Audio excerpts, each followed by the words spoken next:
നമ്മുടെ ദേശീയ സുരക്ഷാ ഉപദേഷ്ടാവ് അജിത് ഡോവൽ തിരുവനന്തപുരത്തെത്തി 2 ദിവസം അവിടെ തങ്ങി ചില കാര്യങ്ങൾ പ്രധാനമന്ത്രിയുടെ നിർദ്ദേശപ്രകാരം അന്വേഷിച്ച് അതിൻ്റെ റിപ്പോർട്ടുമായിട്ട് ഇവിടെ നിന്ന് പോയി.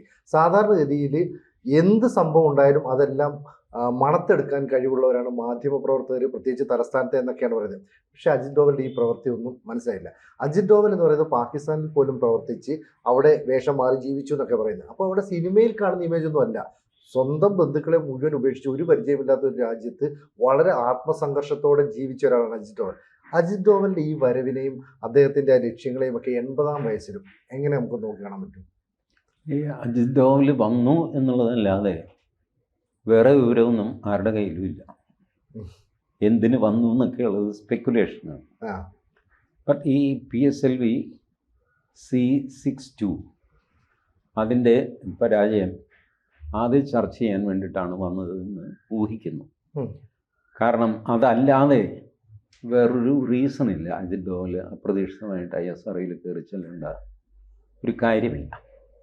അജിത് ഡോവൽ ഒറ്റയ്ക്കായിരുന്നില്ല, അദ്ദേഹത്തിൻ്റെ കൂടെ 1-2 ഈ റോക്കറ്റ് വിദഗ്ധന്മാർ ഉണ്ടായിരുന്നു എന്നും പറയപ്പെടുന്നു. ഒറ്റയ്ക്ക് വന്നിട്ട് അദ്ദേഹത്തിനൊന്നും ചെയ്യാനൊന്നുമില്ല. കാരണം ഒരു കാര്യം, ഈ ഒരു ഇൻസിഡൻറ്റ് അന്വേഷിക്കാനായിട്ട് നാഷണൽ സെക്യൂരിറ്റി അഡ്വൈസർ വരില്ല. ഒന്ന്, അദ്ദേഹത്തിന് അതിൻ്റെ എക്സ്പെർട്ടീസ് ഇല്ല.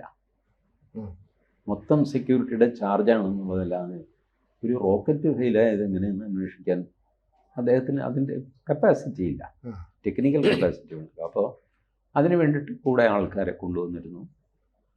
അവർ പല റൗണ്ട് മീറ്റിംഗ് നടത്തി തിരിച്ചുപോയി.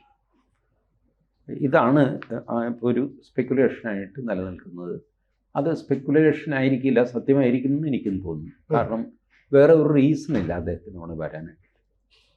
ഈ സംഭവം തുടങ്ങുന്നത് സിനിജി നോക്കും, നമ്മളുടെ ഓപ്പറേഷൻ സിന്ദൂർ കഴിഞ്ഞ മെയ് മാസത്തിൽ, മെയ് 8, 9, 10 ആണെങ്കിൽ 7-ാം തീയതി രാത്രി മുതൽ എന്ന് പറയാം.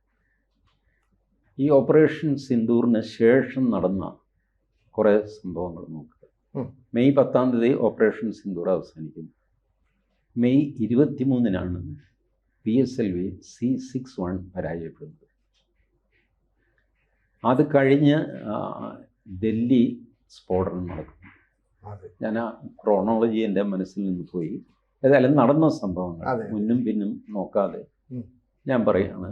ഡൽഹിയിലെ സ്ഫോടനം, അതിനകത്താണ് ഈ ഡോക്ടർമാരുടെ ഇൻവോൾവ്മെൻറ്റ്. ഒരു മെഡിക്കൽ കോളേജ്, മെഡിക്കൽ യൂണിവേഴ്സിറ്റി തന്നെ അതിൽ ഇൻവോൾവ് ആയിരിക്കുന്നു. അത് വലിയൊരു കണ്ടുപിടുത്തമായിരുന്നു. അത് രാജ്യതലസ്ഥാനത്തിനടുത്ത്. കാരണം ഡോക്ടർമാരെ ഇതിന് ഉപയോഗിക്കുക എന്ന് പറഞ്ഞാൽ വലിയൊരു വിശ്വാസ തകർച്ചയാണ് സമൂഹത്തിൽ വരുന്നത്. എന്ത് വിശ്വസിച്ച് നമ്മളൊരു ഡോക്ടറെ അടുത്ത് പോകും? ഇയാൾ തന്നെ നമ്മുടെ ജീവൻ എടുത്താൽ എന്താ ചെയ്യുക? ജീവൻ നിലനിർത്താനാണ് മനുഷ്യർ ഡോക്ടറെ അടുത്ത് പോകുന്നത്. ആ മനുഷ്യൻ ജീവനെടുത്താൽ നമുക്ക് തെളിയിക്കാൻ പോലും പറ്റില്ല പലപ്പോഴും ഡോക്ടറാണ് നമ്മളുടെ മരണത്തിന് ഉത്തരവാദി. ആ രീതിയിൽ പിടിച്ചു കുലുക്കിയ സംഭവമായിരുന്നു ഈ ഡൽഹി സ്ഫോടനം. അഹമ്മദാബാദിലെ AI-171 വിമാനാപകടം, അത് സ്വിച്ചിൻ്റെ മാൽഫങ്ഷനാണെന്ന് പറഞ്ഞ് ഇന്നലെ ഹീത്രൂ ബാംഗ്ലൂർ, അതുപോലത്തെ എയർ ഇന്ത്യയുടെ ഡ്രീം ലൈനർ വിമാനം, അതിൽ ഈ സ്വിച്ചിൻ്റെ മാൽഫങ്ഷൻ തന്നെ. എന്നിട്ട് അത് ടേക്ക് ഓഫ് ചെയ്തില്ല. ഹീത്രൂവിൽ ടേക്ക് ഓഫ് ചെയ്തിരുന്നെങ്കിൽ ഒരുപക്ഷെ അഹമ്മദാബാദിൻ്റെ ഗതി അതിന് വരുമായിരുന്നു. അത് പൈലറ്റ് രേഖപ്പെടുത്തി വെച്ചിരിക്കുന്ന ഈ സ്വിച്ച് മാൽഫങ്ഷൻ ചെയ്യുന്നു. ഇത് റണ്ണിൽ നിന്ന് തന്നെത്താനെ കട്ട് ഓഫിലേക്കാണ് വീഴുന്നു സ്വിച്ച്. അത് 2 തവണ അങ്ങനെ വീണു. 3-ാമത്തെ തവണ വീഴാതെ നിന്നു. ഈ സ്വിച്ചിനെ വിശ്വസിച്ച് ഫ്ലൈറ്റ് എടുക്കാൻ പറ്റില്ല എന്ന് പറഞ്ഞിട്ട് ഫ്ലൈറ്റ് ക്യാൻസൽ ചെയ്യുന്നു. അത് ഇന്നലെ നടന്ന സംഭവം. ഇങ്ങനെ സീരീസ് ആയിട്ട് ഒരുപാട് സംഭവങ്ങൾ നമ്മളുടെ തേജസ്, ദുബായ് എയർ ഷോയിൽ തേജസ് ചുമ്മാ മാങ്ങ അടർന്ന് വീഴുന്ന പോലെ വീഴുന്നു ആ മാനോവറിങ് കാണിക്കുന്നതിനിടെ. ഇത് പലതവണ പ്രൂവ് ചെയ്തതാണ്. നമ്മൾ എത്രയോ തവണ തേജസിൻ്റെ സകല മാനോവറിങ് കപ്പാസിറ്റിയും നമ്മൾ ടെസ്റ്റ് ചെയ്തതാണ്. പലതവണ പല എക്സിബിഷനിൽ കാണിച്ചതാണ്. ബട്ട് ദുബായ് എയർ ഷോയിൽ ഇത് വീണതിൻ്റെ കാരണം നമുക്കറിയില്ല. ഇങ്ങനെ ഒരുപാട് വിശദീകരിക്കാനാവാത്ത സംഭവങ്ങൾ നടക്കുന്നു.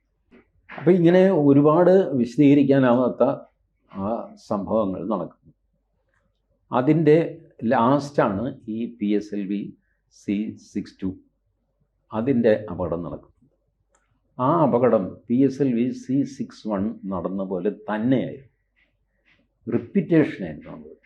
3rd സ്റ്റേജിൽ വെച്ചിട്ട് റോക്കറ്റിന് ദിശ കഴിക്കുക, റോക്കറ്റ് ഇങ്ങനെ ചുറ്റിക്കറങ്ങുക, താഴത്തേക്ക് വീഴുക.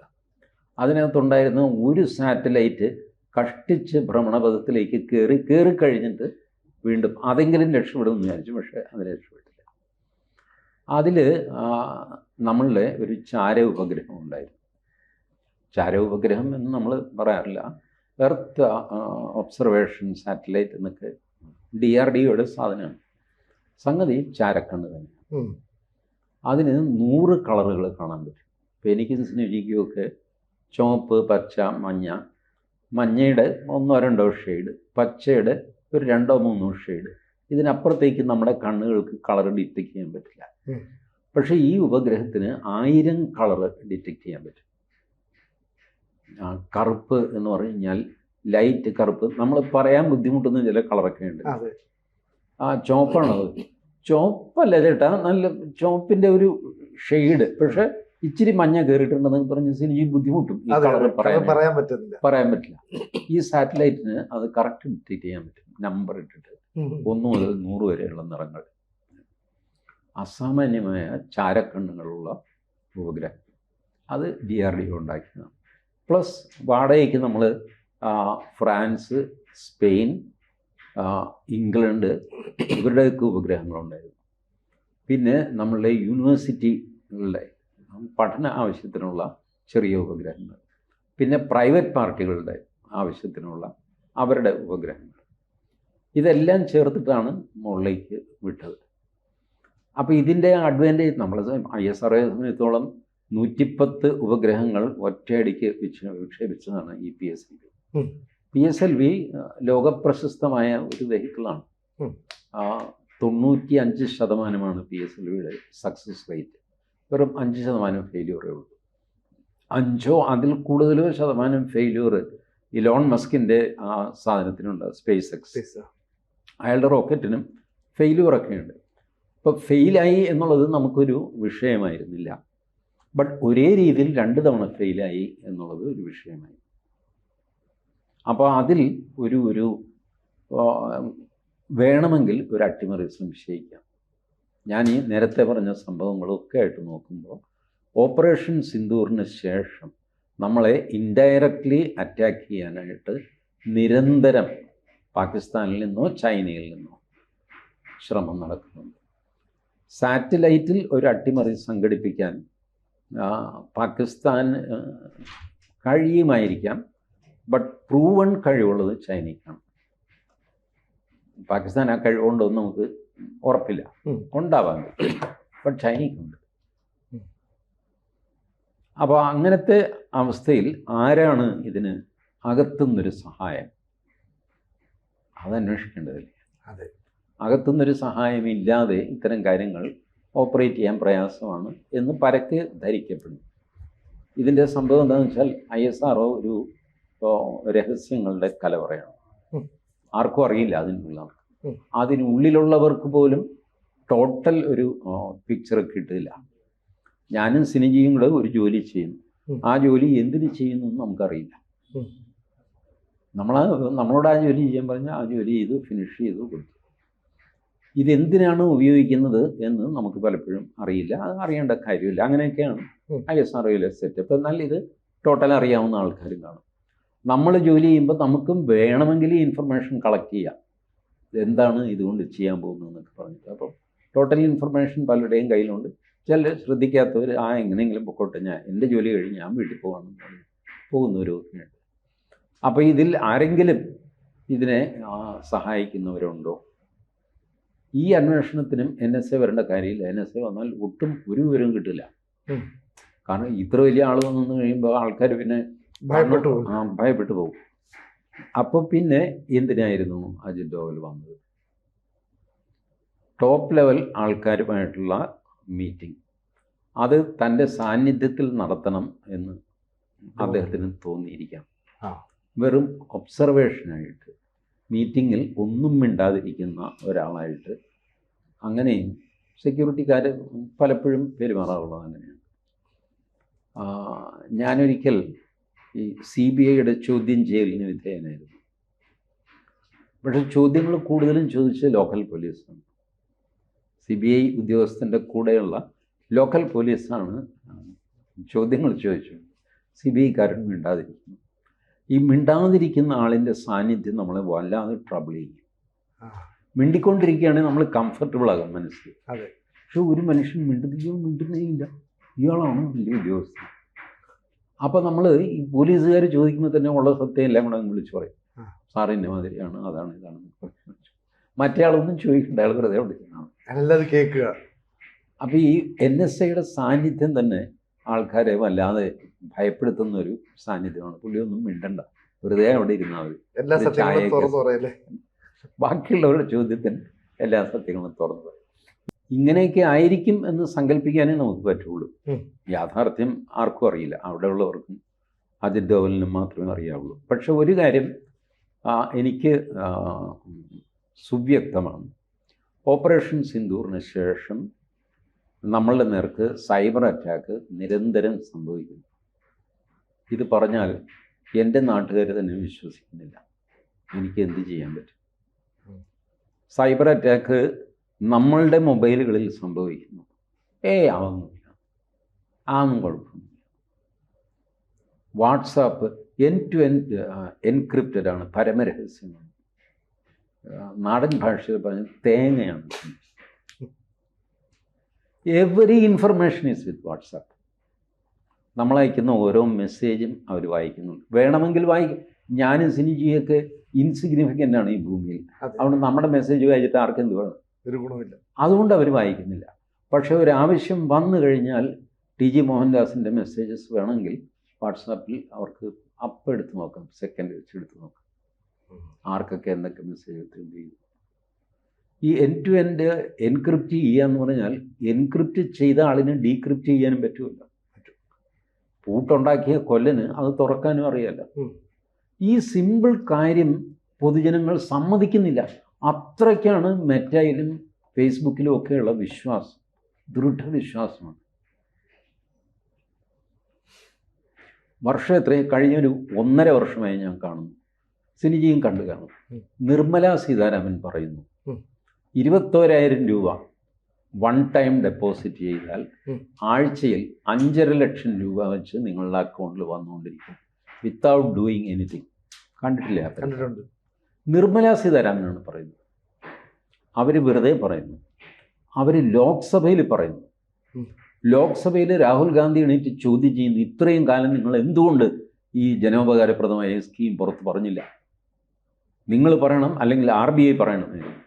നിർമ്മല സീതാരാമൻ പറയുന്നു അതൊരു സ്ലിപ്പ് പറ്റിപ്പോയതാണ് എന്ന് പറയുന്നു. ലോക്സഭയാണ് കാണിക്കുന്നത് വീഡിയോയിൽ. 21,000 രൂപ ഡെപ്പോസിറ്റ് ചെയ്താൽ 5.5 ലക്ഷം രൂപ.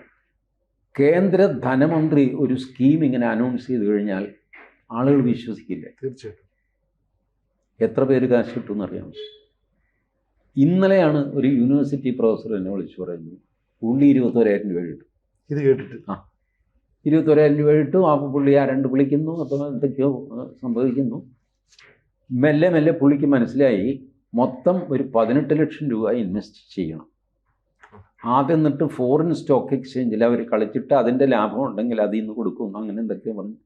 സംഗതി തട്ടിപ്പാണെന്ന് പുള്ളിക്ക് മനസ്സിലായി. അപ്പോഴത്തേക്ക് പുള്ളിയുടെ നിന്ന് 21 പിന്നെ ഒരു 4,000 രൂപ അവിടെ 25,000 മൊത്തം പോയി കഴിഞ്ഞു. അവിടെ വെച്ച് പുള്ളി നിർത്തി. പുള്ളി പറഞ്ഞു നിർമ്മല സീതാരാമനല്ലേ മോഹൻദാസ് പറഞ്ഞത്?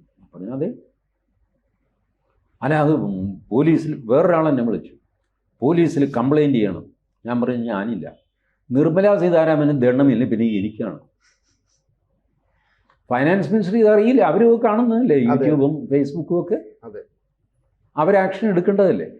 വേറെ ഏതെങ്കിലും രാജ്യത്തിൻ്റെ ധനമന്ത്രിയെ പറ്റി ഇങ്ങനൊരു അപവാദം പ്രചരിപ്പിച്ചു നോക്കി വേണ്ട. സിനുജി സ്വന്തം നിലയ്ക്ക് നിർമ്മല സീതാരാമൻ ഒരു തല്ലിപ്പൊളിയാണെന്നും പറഞ്ഞല്ലോ സോഷ്യൽ മീഡിയയിൽ എഴുതി വെച്ചു. സിനുജി അന്വേഷിച്ച് ചിലപ്പോൾ പോലീസ് വന്നു. അതെ.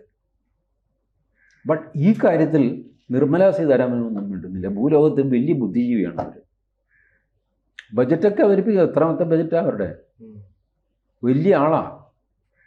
അവരുടെ പേരിൽ, ഇൻഫോസിസ് നാരായണമൂർത്തിയുടെ പേരിൽ ഇതേ പരസ്യം 21,000 രൂപ 5.5 ലക്ഷം ആഴ്ച തോറും. What is happening?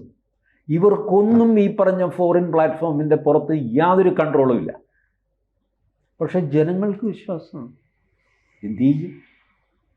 ഞാൻ പറയുന്നത് ജനങ്ങൾക്ക് വിശ്വാസമില്ല. യൂബർ ടാക്സി വിളിച്ച് ഞാൻ ആ കൂടെ തിരക്ക് എറണാകുളത്തെ ബ്ലോക്കും സംഗതി കയറിയല്ല. ഞാൻ അയാളോട് പറയും, ഇടും വലത്തോട്ടെടുക്ക്, അവിടെ ചെറിയൊരു ഇടവഴിയുണ്ട്, അതിലൂടെ നമുക്ക് അങ്ങോട്ട് രക്ഷപ്പെട്ടു പോകാം. 40 വർഷമായി എറണാകുളത്ത് നിരങ്ങുന്ന ഞാൻ പറയുന്ന അവന് വിശ്വാസമില്ല. അവൻ ഈ GPS ഇട്ടിട്ട് ആ പെങ്കൊച്ച് വിളിച്ച് പറയുമല്ലോ, ടേക്ക് ലെഫ്റ്റ് ആഫ്റ്റർ 200 meters. ഇവൻ ടേക്ക് ലെഫ്റ്റ്. അവിടെ ചെന്ന് കഴിയുമ്പോൾ അവിടെ ഒരു തോടാണ്, അവിടെ നിൽക്കും വേണ്ട. കാരണം GPS-ന് ഈ തോട് കാണാൻ പറ്റില്ല. അവൻ നോക്കുമ്പോൾ ഇത് കണ്ടിന്യൂസ്, ഇതിനിടയ്ക്ക് ഈ തോടുണ്ടെന്നും അവിടെ കലക്ക് പോലും ഇല്ലെന്നും GPS-ന് അറിഞ്ഞുകൂടാ. എനിക്കറിയാം, കാരണം ഞാൻ 40 വർഷമായി നിരങ്ങുന്നു. പക്ഷേ എൻ്റെ വാക്കിന് വിലയില്ല. ഞാൻ എന്ത് ചെയ്യും? ഞാൻ മിണ്ടാറില്ല. എങ്ങനെയാണെന്ന് വെച്ചാൽ എവിടെ ഇപ്പോൾ കോട്ടയം ഈ അവസ്ഥയാണ്. ഇപ്പം നിർമ്മലാ സീതാരാമൻ മുതൽ സാധാരണ മനുഷ്യർക്ക് വരെ വിശ്വാസം ഈ പ്ലാറ്റ്ഫോമിനെയാണ്. അത് വലിയ ഡേഞ്ചറുമാണ്. ഭാഗ്യത്തിന് നമ്മുടെ പട്ടാളക്കാർക്ക് വിശ്വാസമില്ല. അവരിത് വെച്ചല്ല ഓപ്പറേറ്റ് ചെയ്യുന്നത് എന്ന് ഞാൻ അറിയുന്നു. കാരണം ഞാൻ പട്ടാളത്തിലെ പലരോടും ചോദിച്ചു, എന്താ സാറ്? അവർ പറഞ്ഞു, ക്ഷമിക്കണം, ഞങ്ങളതൊന്നും വെച്ചല്ല, ഞങ്ങൾക്ക് വേറെ സർക്യൂട്ടും കാര്യമൊക്കെ ഉണ്ട്. ഞാൻ ഉണ്ടെങ്കിൽ മതി. അതെന്താണെന്ന് എനിക്ക് അറിയേണ്ട കാര്യമൊന്നുമില്ല. അത് രഹസ്യമായിട്ട് തന്നെ ഇരുന്നോട്ടെ. ഉണ്ടെങ്കിൽ സമാധാനം. അതല്ല, ഈ സാധനം വെച്ചാണ് നിങ്ങൾ കളിക്കുന്നതെങ്കിൽ നിങ്ങളെ വഴിതെറ്റിക്കാൻ വളരെ എളുപ്പമാണ്. GPS സ്പൂഫിങ് നടന്നില്ല. 800 ഫ്ലൈറ്റ് ക്യാൻസൽ അലമ്പായി പോയി ഡൽഹിയിൽ. അതെ, ഒരു 1.5 മാസം മുമ്പ് ഓർക്കണില്ലേ? ഡൽഹിക്ക് മുകളിൽ ഇയാൾ വന്നു കഴിയുമ്പോൾ ഇയാൾക്ക് കിട്ടുന്ന മെസ്സേജ് നിങ്ങൾ ചണ്ഡീഗഡിന് മുകളിലാണ്. അയാൾ പറഞ്ഞു, 30 സെക്കൻഡ് മുമ്പ് ഞാൻ ഡൽഹിയിലെത്തി, ഇനി ഡൽഹിക്ക് 250 മീറ്റേഴ്സ് ഡിസെൻറ്റ് തുടങ്ങിക്കോളൂ, ടയർ താത്തിക്കോളൂ എന്നൊക്കെ പറഞ്ഞിട്ട് ഇത് ടപ്പെന്ന് പറഞ്ഞ് ഞാൻ ഇതിന് മുകളിൽ ചണ്ഡീഗഡിന് മുകളിൽ, വേറൊരാൾ ശ്രീലങ്കയ്ക്ക് മുകളിൽ. ഡൽഹിയിലെത്തി എന്ന് പറഞ്ഞ കക്ഷിയാണ് ശ്രീലങ്കയുടെ മുകളിൽ. ഇങ്ങനെ ആയി കഴിയുമ്പോഴാണ് ഇത് GPS സ്പൂഫിംഗ് ആണെന്ന് മനസ്സിലാക്കിയിട്ട് ഫ്ലൈറ്റ് എല്ലാം ജയ്പൂരിലേക്കും ലക്നൗവിലേക്കും മാറ്റിവിട്ട് അതോടെ അലങ്കോലമായി പോയത്. GPS ഇട്ട് കളിച്ചതാണ്. അത് മാത്രമല്ല, GPS ഇട്ട് കളിക്കാനുള്ള യന്ത്രം അത് വിൽക്കാനുണ്ട്. അത് എനിക്കും സിനിജിക്കും കാശ് കൊടുത്ത് വാങ്ങാം. എന്നിട്ട് എറണാകുളത്തെ ഒരു പ്രദേശത്തെ GPS കുളമാക്കാനായിട്ട് നമ്മുടെ കയ്യിലുള്ള യന്ത്രം മതി. You can buy that. അത്രയ്ക്കാണ് ഈ രംഗത്ത് നടക്കുന്ന അലമ്പ്. ഇത് പറഞ്ഞവൻ ഭ്രാന്തനെന്ന് വിളിക്കപ്പെടും. ഞാനതുകൊണ്ട് ഇപ്പോൾ പറച്ചിൽ കുറച്ചു. വെറുതെ നാട്ടുകാരുടെ ചീത്ത കേൾക്കുന്ന എന്തിനാ? ചുരുക്കം പറഞ്ഞാൽ ഇപ്പോൾ ഈ കേരളത്തിലെ ഈ സൈബർ നീക്കം, അതുപോലെ തന്നെ പാകിസ്ഥാൻ്റെ വേരുകളൊക്കെ ആഴ്ന്നിറങ്ങി എന്നുള്ളത് കൊണ്ട് തന്നെ ആയിരിക്കില്ലേ NSAയിൽ അജിത് ഡോവൽ ഇവിടെ എത്തിയത്? അതുകൊണ്ട് നമ്മൾ ചിന്തിക്കണ്ടേ? അപ്പോൾ തീർച്ചയായിട്ടും അതുകൊണ്ടാവാം. അജിത് ഡോവൽ എത്തി എന്ന് പറഞ്ഞു കഴിഞ്ഞാൽ ചിലപ്പോൾ ആഭ്യന്തര സെക്രട്ടറിയെ കണ്ടു കാണും. ആഭ്യന്തര സെക്രട്ടറി അജിത് ഡോവൽ ഇരിക്കുന്നിടത്ത് പോയി കാണാം, അല്ലെങ്കിൽ രണ്ടുപേരും കൂടെ മൂന്നാമതൊരു സ്ഥലത്ത് പോയി കാണും. So many things might have happen. അല്ലെങ്കിൽ സ്റ്റേറ്റ് പോലീസ് ചീഫിനെ കണ്ടു കാണും. ഇതെല്ലാം സംഭവിക്കുന്നത് അവർ വളരെ സീക്രട്ടായി. എന്നാൽ ഇത് സീക്രട്ടായ ഈ സീക്രട്ട് ആദ്യം ഈ രഹസ്യം പുറത്ത് പറയുന്നത് രാജീവ് ചന്ദ്രശേഖറാണ്. ശ്രദ്ധിച്ചിരുന്നു. രാജീവ് ചന്ദ്രശേഖർ ഫ്ലൈറ്റിലിരുന്നിട്ട് അജിത് ഡോവലുമായിട്ട് സെൽഫി എടുക്കുന്നു ഒരു വിമാനത്തിൽ. എവിടെ നിന്ന് എങ്ങോട്ടാണ്? ഇന്ന് രാവിലെ അപ്രതീക്ഷിതമായിട്ട് നാഷണൽ സെക്യൂരിറ്റി അഡ്വൈസർ അതിൻ്റെ കൂടെ യാത്ര ചെയ്തു എന്ന് പറഞ്ഞിട്ടാണ്. നിർദോഷമായൊരു പോസ്റ്റാണ്.